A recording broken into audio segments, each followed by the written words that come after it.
안녕하세요. 올해로 34살, 결혼한 지는 6년이 된 주부였습니다. 남편과 저 사이에는 아이가 없었고요. 검사를 받았는데 문제는 제 쪽에 있었고, 이 사실을 친정도, 시댁도 알고 있던 상황입니다. 그래도 남편한테 문제가 있는 것보다 저한테 문제가 있는 게 시술을 통해 극복할 수 있는 확률이 더 높다길래 몸 상하지 않는 선에서 계속해서 시도 중이었습니다. 하지만 이제 다 소용없는 일이겠네요. 남편은 요즘 보기 드물 정도의 효자였어요. 어느 정도냐면 혼자 계시는 시아버지 걱정된다며 저랑 결혼하는 것도 다시 생각해보려던 사람이었으니까요. 남편 위로 아주버님이 두 분 계십니다. 아무리 남자만 셋인 집안이어도 장남도 아니고 막내인 남편이 부양의 의무를 느끼고 있다는 게 말이 된다고 생각하지 않았어요. 생활비조로 얼마 정도만 보내주고 시아버지를 말 그대로 손절했다는 형님들은 한 번도 만나뵌 적 없었지만 저에겐 좋은 인상의 사람들이 아니었어요. 저는 남편이 부양의 의무에 대해서 이야기할 때 시아버지께서 어디 불편하신 곳이 있으신 건가 하는 생각을 했었거든요. 혼자서 밥도 못 드시고 집안일도 아무것도 못 하신다는 말을 들었을 때 정말 몸이 어디 안 좋으신 거구나 하고 확신을 했었는데 제 생각이 틀렸었습니다. 시아버지께서는 사지멀쩡하시고 심지어 엄청 세련되시기까지 하셨으니까요. 옷도 젊은 사람들이 입는 브랜드에 대해서 줄줄 꿰고 계시고 멋부리는 거에 관심도 많아 보이셨어요. 오히려 체격도 새님 스타일인 남편보다 훨씬 좋아 보였고요. 첫 인상은 신기하고 재밌으신 분이었지만 그때 왜 형님 되실 분들이 시아버지를 손절했는지 깨닫게 되었습니다. 전형적인 한량 스타일의 시아버지였고 책임감이나 생활력은 전혀 없어 보이셨어요. 결혼이야 애초부터 양가 지원받을 계획이 없었기도 한데 첫 만나는 자리에서 저희 결혼에 보태줄 돈은 하나도 없으니까 그 부분은 알아서 하라고 못을 박으시더라고요.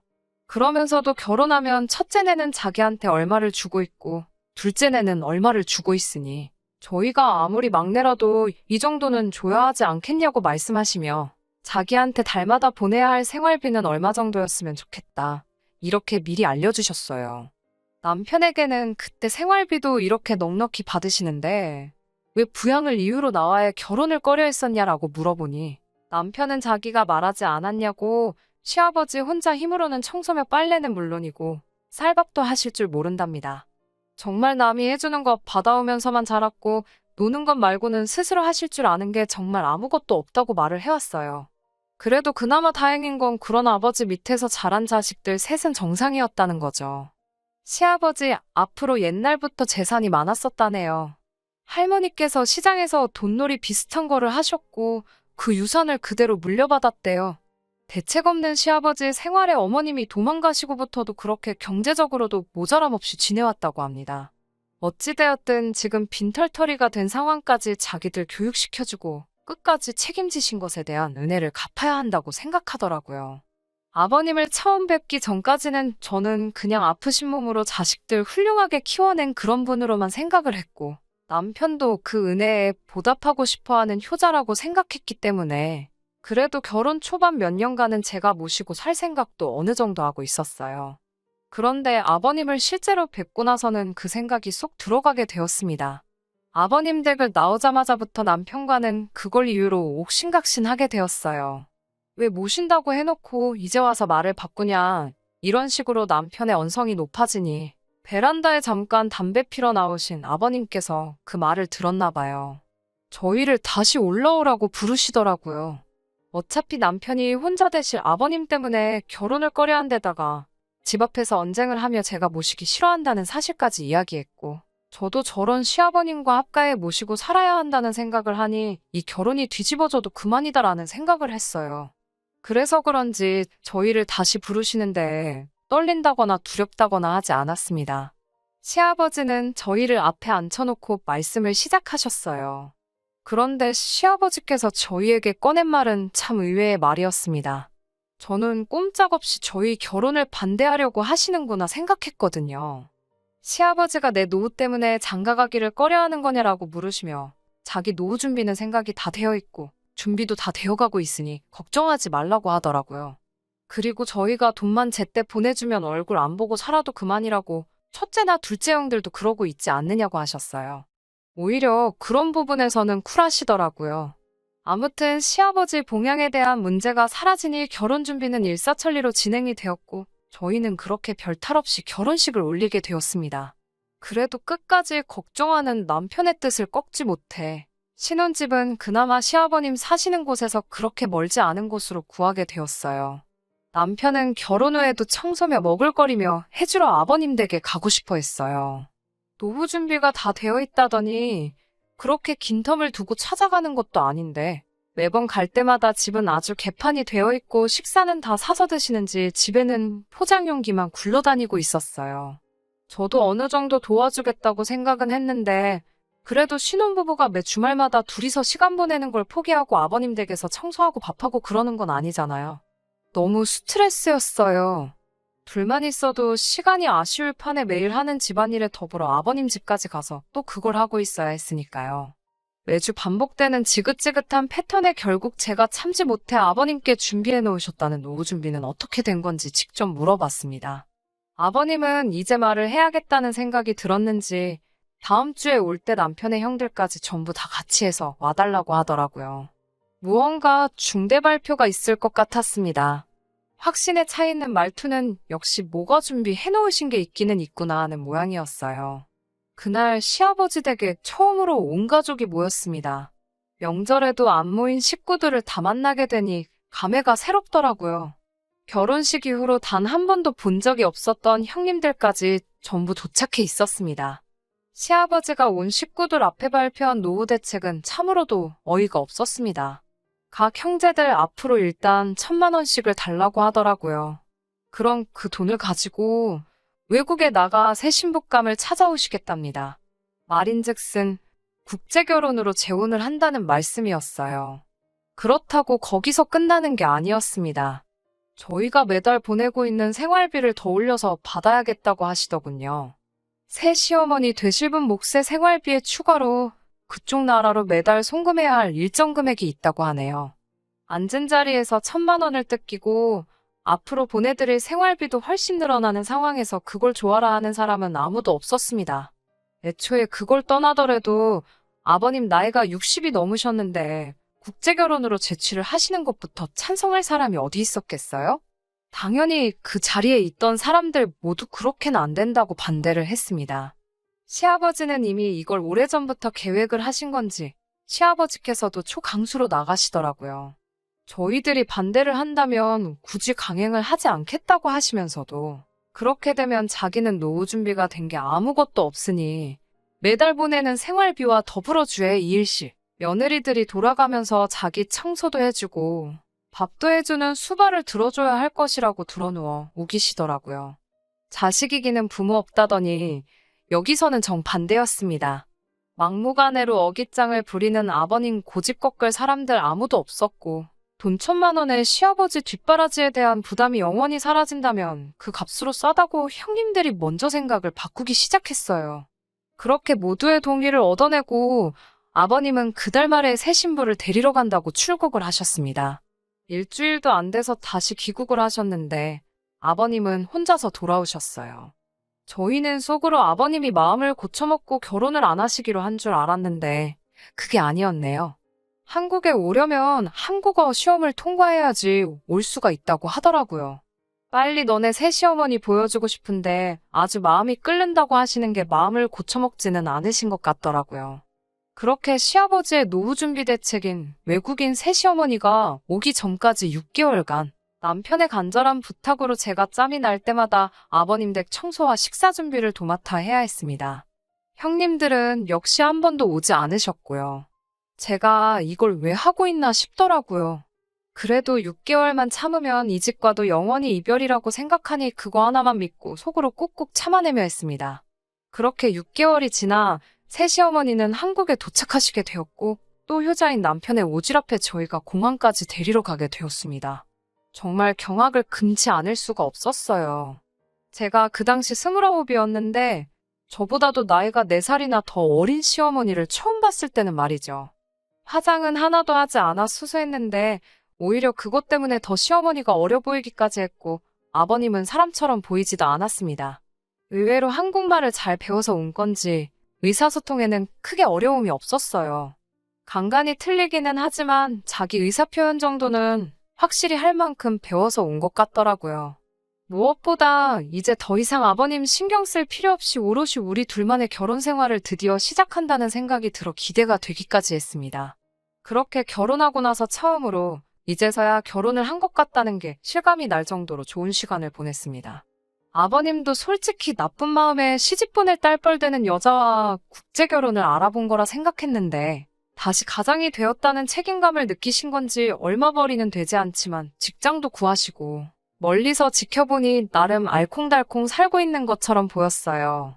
하지만 이대로 이 행복한 삶이 유지될 거라 생각했던 제가 바보였네요.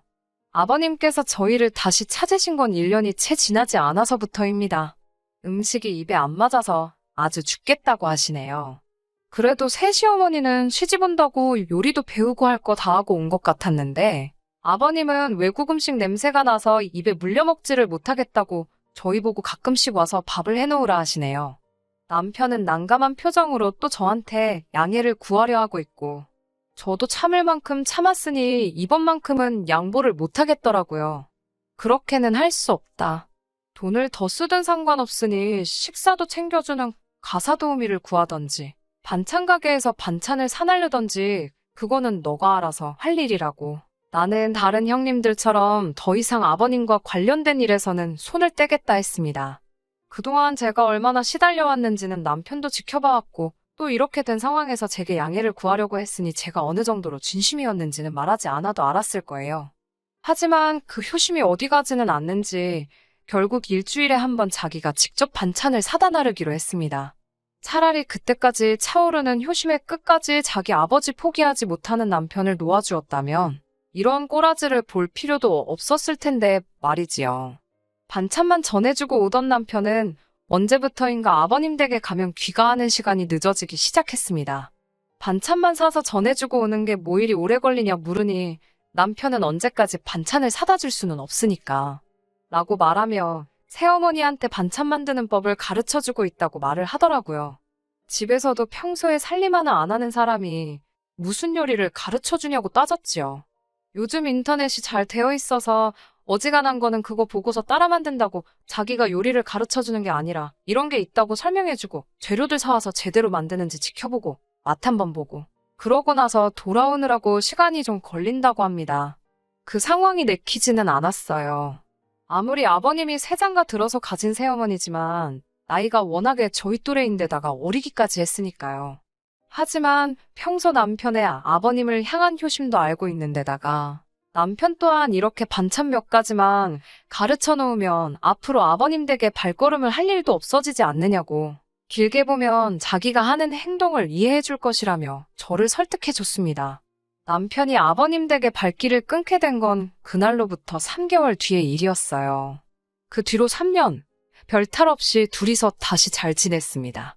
다만 남편의 다른 형제들은 아버님이 노후 준비로 국제결혼을 할 거라는 말을 하게 된 그날 아버님과의 인연을 끊었는데 유독 제 남편만큼은 명절이며 어버이날이며 아버님을 꼭 챙기기 시작했습니다. 저는 따라가지 않았어요. 따라가지 않았던 게 잘못이었을까요? 그렇게 작년 저희는 더 끔찍한 소식을 듣게 되었습니다. 남편에게 여동생이 생기게 되었다는 사실을요. 아버님도 참 대단하시다 생각했습니다. 아무리 행색을 젊어 보이게 하고 다시신다 하더라도 이제 곧 70을 바라보시는 분인데 말이에요. 그리고 그날 병원에서 울고 있는 시어머니를 토닥여주고 있는 남편을 발견하게 되었습니다. 둘이 친모자지간은 아니지만 그래도 그때는 충분히 그럴 수 있다고 생각했어요. 단지 새 시어머니의 눈물이 기쁨의 의미인지 아니면 그 반대인지 저는 몰랐지만요.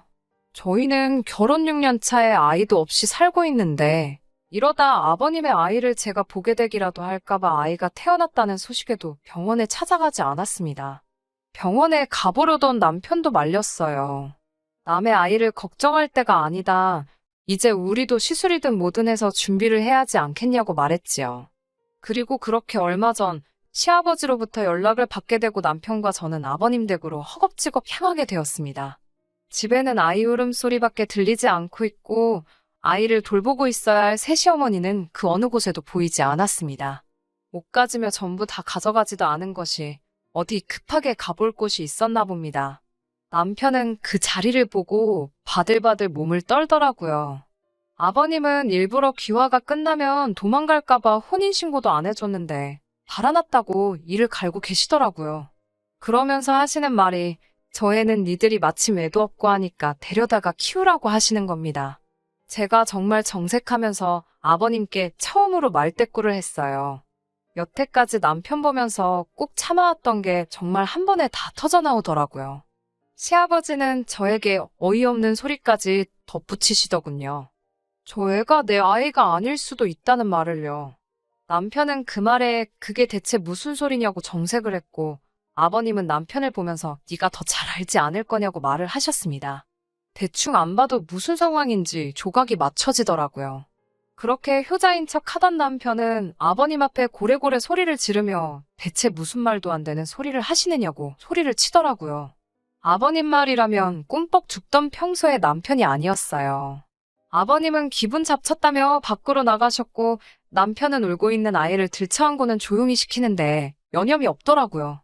제가 이상한 생각을 갖고 있어서 그런 건지 아이를 안고 있는 남편의 모습에 알 수 없는 위화감이 들었습니다.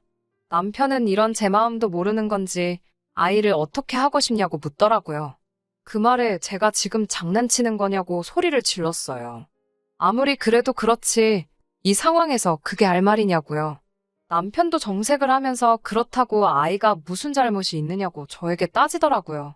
그건 애 아빠인 너네 아버지가 결정할 일이지 우리가 결정할 일이 아니라 했더니 평소 아버지를 알면서 그런 말이 나오냐고 이 아이가 어떻게 될 건지 뻔히 알고 있는 거 아니냐고 하더라고요. 그 말에 저는 그건 내가 알고 없다고 했어요. 오히려 그 아이한테 왜 이렇게 집착을 하는 거냐고 혹시 내가 알면 안 되는 사실이라도 있느냐고 물어봤습니다. 남편은 그런 건 절대 아니라고 하더라고요. 당당하게 먼저 그렇게 자기를 못 믿겠으면 지금 이 길로 병원에 가서 검사를 받아보자고 자신 있게 말하더라고요. 하지만 그 말에도 신뢰가 가지 않다기보다도 결국 이 사단이 난 상황에서 아이든 아버님이든 아무것도 내치지 못하고 또 자기가 전부 감수하려고 하는 남편의 효자 버릇에 신물이 나기 시작했습니다. 6년이란 결혼 생활 동안 저를 답답하게 만든 건 도합 1년이 채 안 되는 짧은 기간입니다. 그런데도 이렇게 사람을 질리게 만들 정도였다면 그동안 남편의 효자병이 얼마나 심했는지 충분히 이해가 가실 거라고 생각합니다. 남편에게는 그 애는 너가 키우고 싶으면 키우라고 했어요. 하지만 저는 이제 여기까지라고 더 이상은 못하겠다는 말을 전해줬습니다. 남편은 자고 있는 아이가 다시 깰까봐 어쩌지도 못하고 제자리에 우물쭈물 하고만 있더라고요. 그 덕분에 저는 오히려 마음 잡기가 더 편해졌습니다. 그렇게 평생 아버님의 자랑스러운 아들도 되고 너가 지금 안고 있는 시누이한테는 부모 같은 오빠가 돼주라고 말하고 저는 그 집을 뛰쳐나왔습니다. 법원도 이 상황에서 저의 편을 들어주었어요. 숙려기간이 없었으면 좋겠다는 제 신청이 받아들여져 곧바로 협의 이혼을 할 수 있었습니다. 남편은 끝까지 그 아이의 부모가 되어주고 싶었던 건지 아니면 또 혼자 된 아버님을 평생 수발들며 살기로 결심을 한 건지 순순히 이혼을 허락해 주었습니다. 아직도 남편이 그렇게 그 아이에게 집착했던 이유를 모르겠네요. 안 좋은 생각을 하려고 해도 또 검사를 받자고 당당하게 나오는 모습을 보니 제가 생각하는 그런 건 아니었을 텐데 말입니다. 6년 짧았다면 짧고 길다면 긴 시간이지만 앞으로 더 길게 남아있는 저의 인생을 위해 저도 하루빨리 털어내고 저의 인생을 살아야겠습니다. 여기까지 들어주시느라 전부 수고 많으셨습니다. 감사합니다. 끝까지 들어주셔서 감사합니다. 오늘의 사연은 여기까지입니다. 구독과 좋아요, 알람 설정 부탁드리고 더 좋은 사연으로 다시 찾아뵙겠습니다. 감사합니다.